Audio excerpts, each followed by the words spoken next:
হাদিসের মধ্যে আসছে কোন ব্যক্তি যখন আল্লাহর কাছে দোয়া করে তখন আল্লাহ পাক রব্বুল আলামিন তার যদি কোনো পেরেশানি থাকে, তার কোনো ঋণ থাকে, এই ব্যাপারেও যদি আল্লাহকে বলে, যদি কায়ে মনোবাক্যে বলে, ইনশাআল্লাহ তার পেরেশানি, তার ঋণ সহ যা বলবে আল্লাহকে, আল্লাহ তার ওই পেরেশানি থেকে তাকে হেফাজত করবেন। দলিল আবু দাউদ শরীফ 1555 নম্বর হাদিসের বর্ণনা।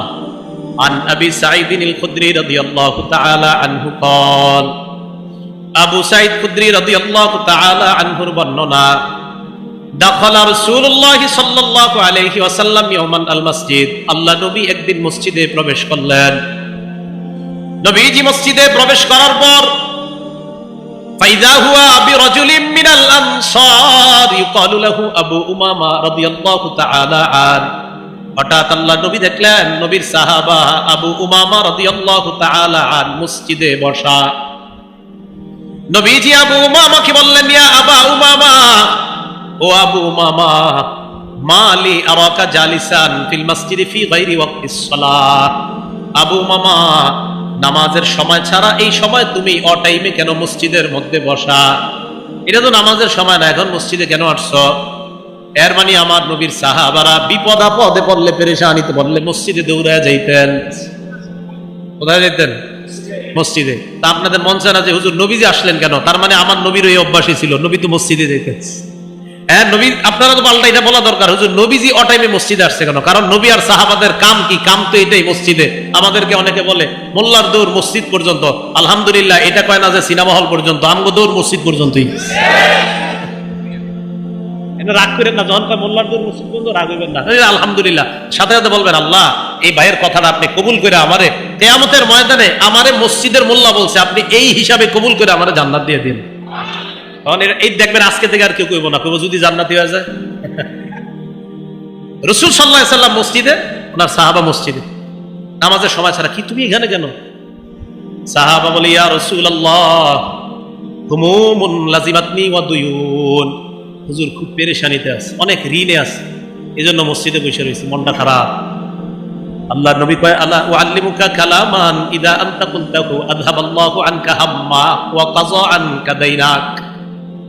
আমি কি তোমাকে এমন কিছু কথা শিখাই দিব না, যে কথাটা যদি আল্লাহকে কায় মনোবাক্যে বলো, আশা করা যায় আল্লাহ তোমার পেরেশানি দূর করে দিবেন, তোমার ঋণ আদায়ের ব্যবস্থা আল্লাহ করে দিবেন।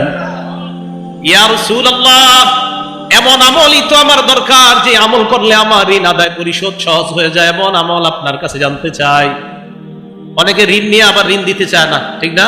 এটা আবার ঠিক না। বুখারীর বর্ণনা, ক্বালা রাসূলুল্লাহ সাল্লাল্লাহু আলাইহি ওয়াসাল্লাম, আল্লাহ নবী বলেন, মান আখাযা আমওয়ালান নাস ইউরিদু আদাআহা, কোন ব্যক্তি যদি অন্য কারো কাছ থেকে ঋণ নেয় এই নিয়তে, ইউরিদু আদাআহা, আমি তার থেকে ঋণ নিলাম, আদায় করে দিব, এটা আমার আশা, ওনার থেকে আমি ঋণ নিলাম, আমার নিয়ত আছে আমি দিয়ে দিব। নবীজি বলেন, আদাল্লাহু আনহু, এই যে আমি ওনার থেকে ঋণ নিলাম, আমার আশা যেই কোনো মূল্যে আমি তার ঋণ পরিশোধ করব। আল্লাহ নবী বলেন, আল্লাহ যেই কোনো মূল্যে তোমাকে ঋণ আদায়ের ব্যবস্থা করে দিবেন। এটা বিশ্বাস রাখেন। নবীজি বলছেন, কেউ যদি কারো কাছ থেকে এই নিয়তে ঋণ নেয় যে আল্লাহ আমি তার ঋণটা যেই কোনো ভাবে হোক দিব, রাসূল সাল্লাল্লাহু আলাইহি সাল্লাম বলেন, অবশ্যই আল্লাহ পাক রব্বুল আলামিন তাকে ঋণ পরিশোধের ব্যবস্থা করে দিবেন। এই বিশ্বাস রাখা। তো রাসূল আকরাম সাল্লাল্লাহু আলাইহি সাল্লাম কয়, আমি তোমাকে এমন বাক্য শিখিয়ে দেই, যে বাক্যগুলা যখন তুমি বলবা, বলার পর আশা করা যায় আল্লাহ তোমার পেরেশানি দূর করে দিবেন, তোমার ঋণ আদায়ের ব্যবস্থা করে দিবেন।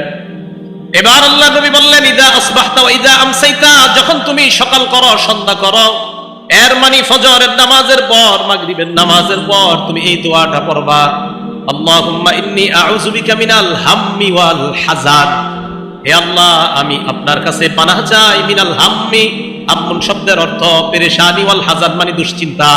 আল্লাহ আপনার কাছে আমি পেরেশানি এবং দুশ্চিন্তা থেকে পানাহ চাই, ওয়াল আজিজি ওয়াল কাসাল, অপারগতা এবং অলসতা থেকে আপনার কাছে পানাহ চাই, ওয়া আউযু বিকা মিনাল জুবনি ওয়াল বুখলি, কোন বর্ণনায় মিনাল বুখলি ওয়াল জুবনি, আল্লাহ ভীরুতা, কাপুরুষতা এবং কৃপণতা থেকে আপনার কাছে পানাহ চাই।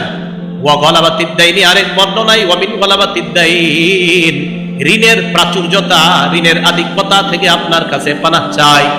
ও কহরির রিজাল, মানুষের অনিষ্টতা, মানুষ আমার উপর জুলুম নির্যাতন যেন না করে, মানুষের ধমক ধমকি থেকে আপনার কাছে পানাহ চাই। আল্লাহ নবীর সাহাবা আবু উমামা বলেন, নবী আমাকে আমল শিখা দেওয়ার পর ফাফআলতু, আমি কয়েকদিন আমল করা শুরু করলাম। আযহাবাল্লাহু আন্নী হাম্মি, কিছুদিনের মধ্যে আল্লাহ আমার পেরেশানি দূর করে দিলেন। ওয়া কাযা আন্নী দাইনি, আল্লাহ আমার পক্ষ থেকে আমার ঋণ আদায়ের সুন্দর ব্যবস্থা করে দিলেন।